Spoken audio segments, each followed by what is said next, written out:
علیکم ورحمۃ اللہ وبرکاتہ۔ جو وہ ایک ذکر کہ جو انسان کو اللہ سے قریب کر دے، وہ ذکر چاہے الفاظ میں بہت ہمیں چھوٹا سا لگے، بہت کم وقت میں وہ پڑھ لیا جائے، لیکن اگر اس کی ہمیں سمجھ کے ساتھ ہم پڑھیں تو پھر ہمیں پتہ لگے کہ ہم وہ ذکر کر کیوں رہے ہیں، ٹھیک ہے؟ کیونکہ کئی دفعہ ہم بہت سارے عربی کے الفاظ کو ہم زبان سے نکال رہے ہوتے ہیں، لیکن ہمیں اس کا اصل مفہوم مطلب نہیں پتہ ہوتا، تو جس کا نتیجہ یہ ہوتا ہے کہ اس کا پھر وہ اثر اس طرح نہیں آتا ہماری زندگی میں، کیونکہ ہم اس کو سمجھ نہیں رہے ہوتے، ٹھیک ہے؟ کیونکہ قرآن پاک کے یا کسی بھی ذکر کا ایک جو روحانی پہلو ہے، وہ تو ہماری آنکھوں سے اس وقت اوجھل ہے، وہ تو ڈیفینیٹلی ہے، ہمیں اس پہ یقین ہے، لیکن اس کا جو پریکٹیکل اثر نہیں آتا، اس کی کیا وجہ ہے؟ اس کی وجہ یہ کہ ہمیں ان الفاظ کی پوری طرح سمجھ نہیں آ رہی ہوتی۔ تو میں یہ ایک چھوٹا سا ذکر کہ جو ہم لوگ سب کو پتہ ہے جو ہے وہ، اور ہم اس کو پڑھتے بھی ہیں، لیکن میں کوشش کروں گا کہ میں آپ لوگوں کو اس کی تھوڑی سی انسائٹ دوں کہ یہ کیا ہے، اس میں کیا ہے۔ بیسیکلی جب ہم کہتے ہیں نا سبحان اللہ، تو بیسیکلی سبحان اللہ میں اللہ کی ہم پاکی بیان کرتے ہیں کہ کسی کو بھی ہم اگر کسی ایک مرتبے پہ یا کسی ایک جگہ پہ ہم لے کے جانا چاہیں، کیونکہ اس سے اگلا جو جملہ ہے وہ اس کے ساتھ کنٹینیوشن ہے، کیونکہ جب تک ہم کسی کی پاکی بیان نہیں کریں گے کہ وہ تمام عیبوں سے، تمام چیزوں سے پاک ہے، تب تک ہم اس کی تعریف نہیں کر سکتے، ٹھیک ہے؟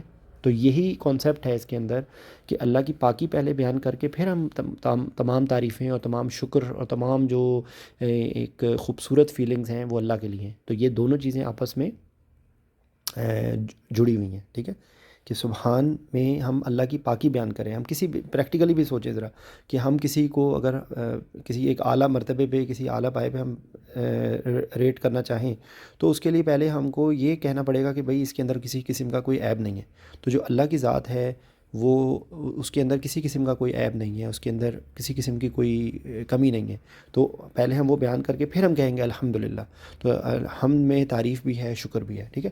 اچھا، اس کے بعد جو ہے سبحان اللہ والحمد للہ ولا الہ الا اللہ واللہ اکبر، ٹھیک ہے؟ تو اس کو اگر ہم تھوڑا سا دیکھیں تو لا الہ الا اللہ، جو جو اللہ کا لفظ ہے وہ ال اور الہ سے مل کے بنتا ہے۔ تو الہ جو ہے وہ ہستی ہوتی ہے جس کی عبادت کی جائے، تو ال کسی بھی عربی میں اگر ال کسی لفظ کے ساتھ پہلے لگتا ہے تو وہ اس کو اسپیشل بنا دیتا ہے، جیسے ہم اپنی زبان میں ایک بک ہے اور ایک ہے دی بک، تو دی بک وہ اسپیشل ہو جائے گی، تو الہ از اسپیشل الہ، ٹھیک ہے؟ تو ہم اللہ کی ذات کے لیے یہ لفظ استعمال کرتے ہیں، کیونکہ اللہ کے علاوہ جو ہے وہ کوئی عبادت کے لائق نہیں۔ تو ہم یہاں پر یہی بات کہہ رہے ہیں کہ لا الہ الا اللہ، کہ اور کوئی الہ ہے ہی نہیں سوائے اللہ کے، ٹھیک ہے؟ لا کا مطلب ہوتا ہے نہیں، اللہ کا مطلب ہوتا ہے ایکسیپٹ، ٹھیک ہے؟ لا الہ الا اللہ، کہ کوئی اللہ کے سوا کوئی الہ ہے ہی نہیں، الہ ہے وہ اسپیشل الہ ہے، ٹھیک ہے؟ اچھا، اکبر جو ہے وہ سپرلیٹو ڈگری ہے، اور وہ کبیر جو ہے وہ کسی چیز کی کبریائی، تو بیسیکلی جو اکبر ہے وہ کبریائی، ہم کسی چیز کو بڑا کہنے کے لیے، تو اکبر جو سب سے بڑا ہو، ٹھیک ہے؟ اللہ اکبر، کہ اللہ سب سے بڑا ہے، ٹھیک ہے؟ تو یہ ایک سپرلیٹو ڈگری میں جو ہم اردو انگلش زبان میں بھی کسی ایک لفظ کو بولتے ہیں، تو اس کے اندر یہ سب سے بڑی چیز ہے، ٹھیک ہے؟ اچھا، اس کے بعد واو جو ہے اور کے لیے ہے، لا مطلب نہیں ہے۔ حولہ اور قوتہ، یہ حولہ اور قوتہ کے معنی میں تقریباً وہی طاقت اور قوت کا لفظ ہی آتا ہے، ہم حال احوال بولتے ہیں، تو حال احوال میں بھی یہی لفظ ہے کہ بیسیکلی قوت، اور جو اگر آپ اس کا ترجمہ پڑھیں گے تو وہ لفظ تھوڑا سا ڈیفرنٹ لکھا ہوا ہے، لیکن ریئل سینس میں ولا حول ولا قوت، ولا حول ولا قوت، ٹھیک ہے؟ تو بیسیکلی اس کے اندر ہم یہ کہنا چاہ رہے ہیں کہ جو طاقت ہے وہ صرف اللہ کے لیے ہی ہے، تمام جو اختیار ہے وہ اللہ کے لیے ہی ہے، ٹھیک ہے؟ یہ اس میں بات ہے۔ اللہ باللہ، اللہ پھر وہ یہ آگے ایکسیپٹ، سوائے اللہ کے، با کا مطلب ہوتا ہے ود، ٹھیک ہے؟ اللہ باللہ، ٹھیک ہے؟